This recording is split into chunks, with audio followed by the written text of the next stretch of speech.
Hey guys, what's going on? And this is your host, Madman, and this is something that's long overdue for this channel. I'm gonna have to speak quickly because this shit is, well, it's short. This is Aeon Flux, Season 3, Episode 1, which is the correct point to start watching this series. This series premiered on Liquid Television way back in the early 90s. It's a very old, relatively unknown thing, but in my opinion, it is the best thing ever animated by humans. It is unbelievably good. I've watched this so many fucking times I can't even. I didn't even want to commentate upon it because really the only reason I have for doing so is if you've seen this so many times that, like me, you've memorized all the dialogue so that I'm not talking over things that you should actually be paying attention to. But I felt compelled to do this commentary, and I want to get something out of the way right out of the gate. It nauseates me that Chris Chan apparently quoted this series. I'm not like a follower of his antics. I find him repugnant, or his antics repugnant. Maybe he's just a damaged individual, whatever the fuck the case is. He's quoted this series before. In his random videos, which to me is an insult to this series. This series is fucking genius. I'm going to try to explain why. I'm not going to be able to say a tenth of the shit that I want to. But right off the bat, we have this weird science fiction environment, okay? Some sort of dystopian future. We have this leather-clad female assassin. And then we have this blue clad dictator talking about his predecessor. And this woman is effortlessly sneaking around his masculine maze. And meanwhile, he's contending with this journalist. And he's like, well, this previous ruler disappeared, but we haven't solved the problem, and there's some weird suspicions around it. But to distract you from the fact that this is probably some clandestine political shit, I'm going to show you my cock. I'm going to eyes wide shut you with sexual imagery to shut off your brain and demoralize you and demote you to a ape brain level of perception. And the journalist goes, ah, yes, very cool. I've never seen that tactic before. And she starts playing a video for him of the previous ruler that has mysteriously disappeared. Conveniently, he disappeared, and it allowed this dude to take power. And then we cut to this soldier who's sort of curious about it. Oh, he's like, oh, I'm red-pilled about this. I could be a hero. Meanwhile, our female assassin character, she's planting little bombs. She's planting all sorts of plans and traps, like the female Joker. Except not cringe.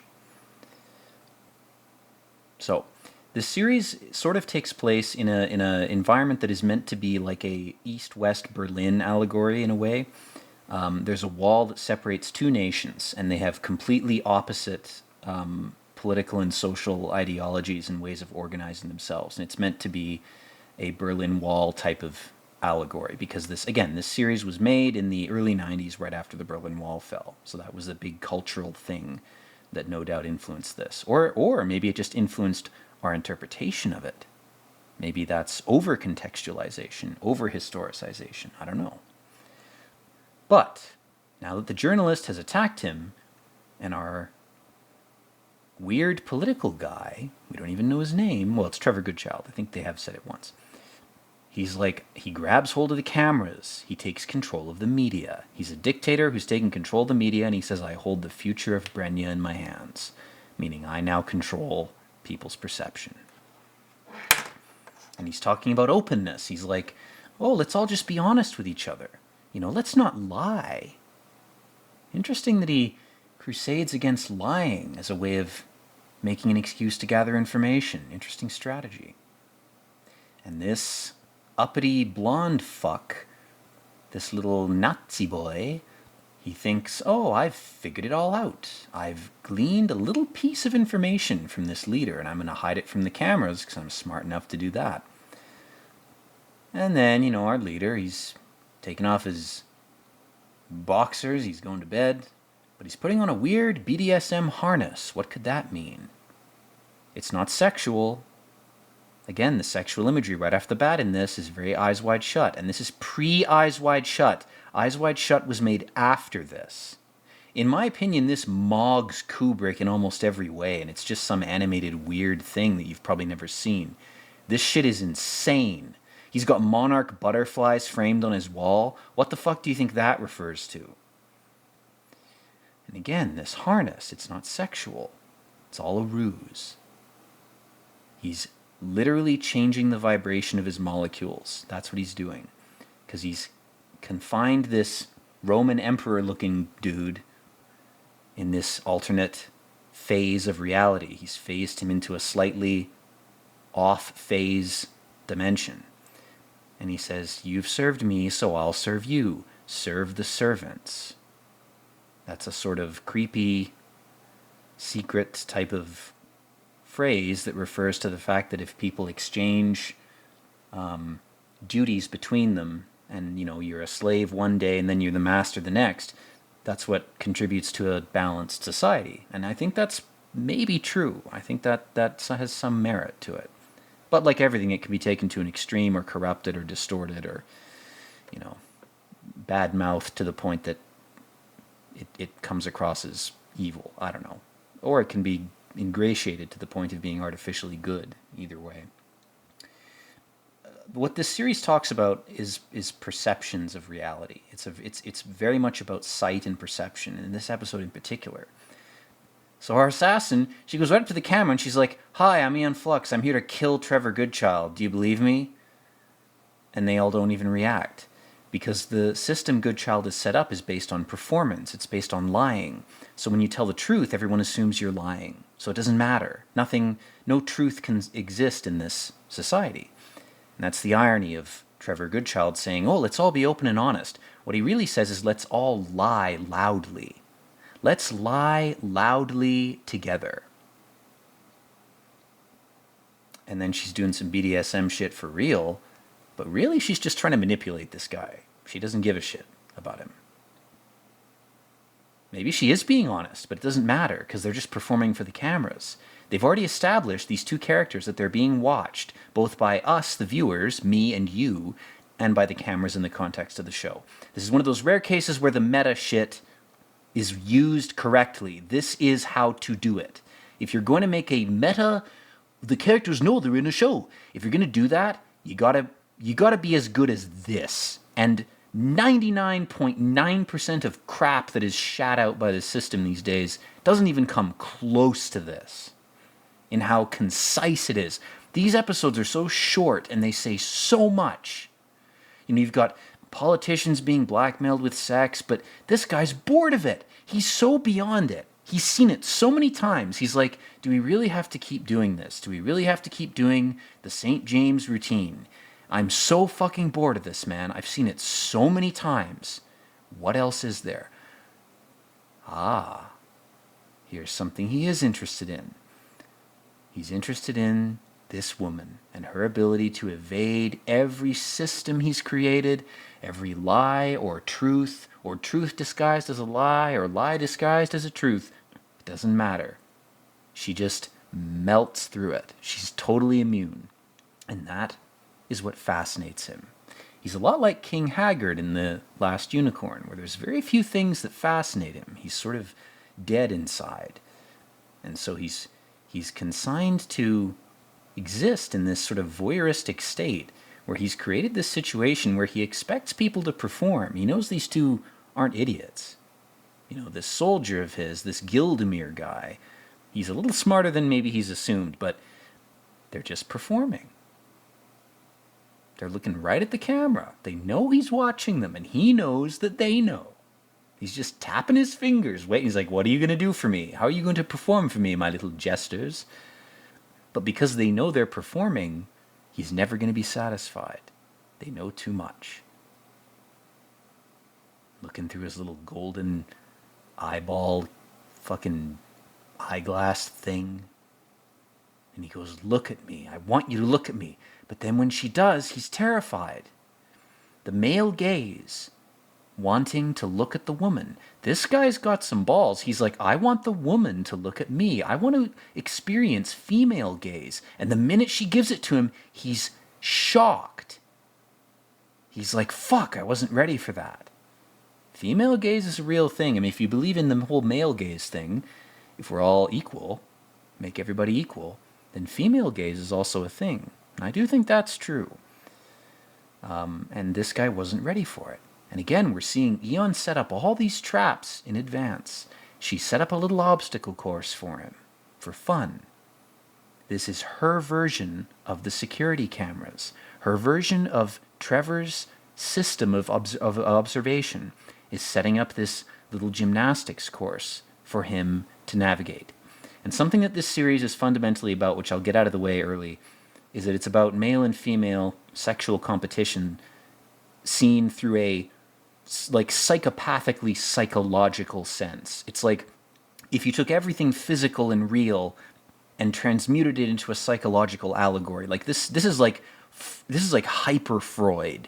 This is like, you know, if you cloned Freud 50 times and you had the 50 Freuds make up a new theory of human psychology using AI as a tool to help them, this is what you would generate. This is the product that would come out of that. It's one of those things where when I watch it, I'm like, how is this real? Like, I look at it and I go, this is a real thing. It's a fake animated thing. But it shouldn't be here. It shouldn't exist.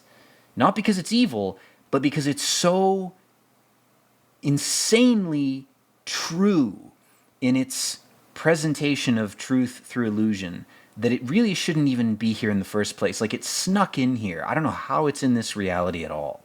It's crazy how good this shit is.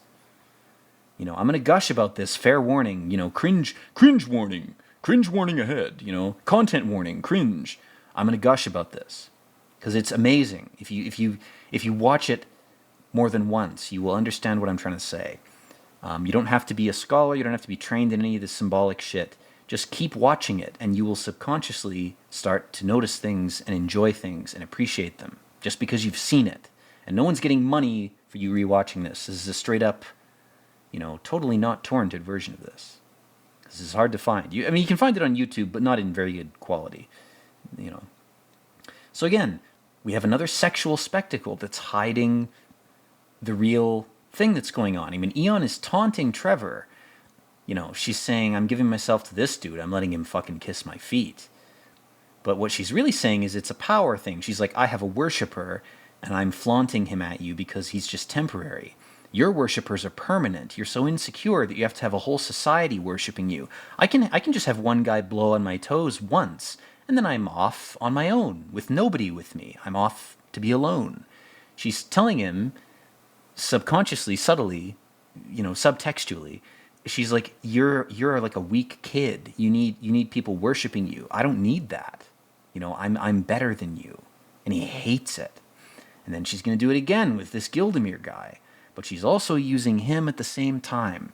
Again, this is like, it's hard for me to even keep up with this shit. And that's why I haven't done a commentary on this, because I can't say what I want to say in the time of that the show actually gives me to say it. This show is like a zip file. It's shit tons of symbolic and just, it's just too much compressed into so little like visual time. It's incredible. His tower looks Egyptian. It's got Egyptian stripes on it. Fucking could talk for 20 minutes about what that might mean. He looks Egyptian. He looks like Akhenaten, the pharaoh Akhenaten. And the Bogdanov brothers have the same facial structure as this guy. That's another intentional thing that this series does. It's based on the works of a German artist from the 40s. You can look him up. If you go to the Wikipedia for this series, you'll find his name. I can't remember his name offhand. But it's this sort of elongated limbs, slightly kind of grotesque, exaggerated facial features type of artistic style that originally arose in paintings in the 30s and 40s. But the way that this is done is so beautiful and so perfect. And she's going, oh, you made a little secret sex room for you and me. I bet this dress would look good on you. I bet Bill Clinton would look good wearing this. And he goes, you don't know what this means to me. I'm actually trying to tell you something honest. And she's so cold, man. She's so whipped raw by reality, by shitty men. And this guy is no saint, but he does love her. But she's so cynical, man. And so is he. And both of them at the same time are trying to sledgehammer their way through one another's cynicism. But it's like two brick walls slamming into each other. Nothing happens, you know? You've got this Aryan, white, blue-eyed, blonde guy and this Jewish-looking, dark-haired chick. It's like they're two different alien species. And he goes, fine, kill me. Defeat the Nazis. Do whatever you want. And she goes, no, that's not enough. I'm not just going to kill you. I'm going to do something worse. Adam and Eve.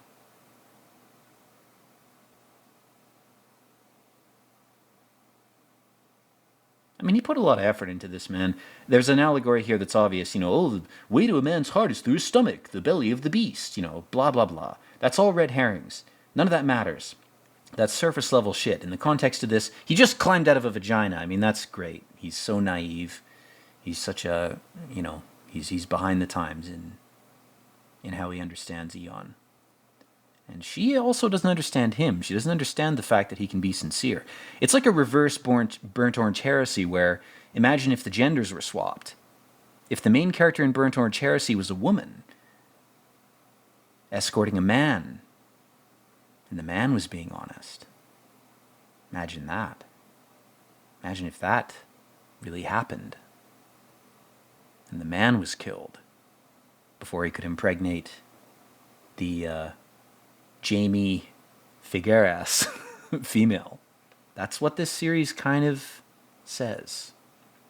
And now, of course, this reporter's fully nude because Trevor Goodchild's activated the porn subroutine in reality and been like, oh, well, the plebs are rebelling, so give them porn. Do something. Make them shut up. But our idiot wannabe hero character with blonde hair, our little Hitler man, has been like, I'll reactivate the ancient Roman Republic. I'll try to make Rome again. Because this guy is a straight up ripoff of like every shitty Roman emperor. This Clavius dude. But Aeon with her Egyptian eyes. She's watching through the grate, man. She sees it. And again, like Hitler, this guy's like a schizo. He's like, I'm part of the Thule Society, and I think Hyperborea is actually real, and blah, blah, blah, blah.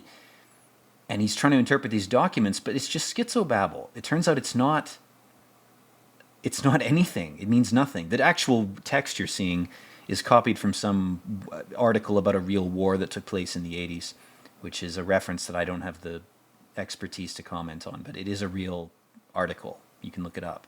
This series is so fucking insane with how detailed it is. Everything in it that you think means something, it actually does. If you look it up, it's not some, stretch of your imagination. It's like, oh no, they directly referenced X, Y, or Z.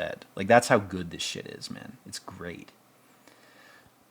So our little dude is like, well, this Roman emperor guy, he's literally a fake ruler. He's some sort of weird fetish cyborg. And meanwhile, Trevor's watching this guy collapse. And if you'll recall, at one point when Trevor was still inside Clavius, he was like, I want out. It was almost like he felt like he was absorbed or possessed by him. And I'll spoil this right now because it's relevant to the later series, especially starting at Season 3, which I think if you're watching this is the place to start. There's clones of Aeon and Trevor running around. So they're not the only ones. So the Trevor that we just saw look into the monitor may not have been the original. The original may have been eaten up, vored by Clavius. We don't know. So then this dude is like, you knew it was a farce and you didn't tell me. And it's like, yeah, dude, because you're reacting like this. You weren't ready for the knowledge, man. You're a fucking child. You're worse than Trevor. You're like an infant.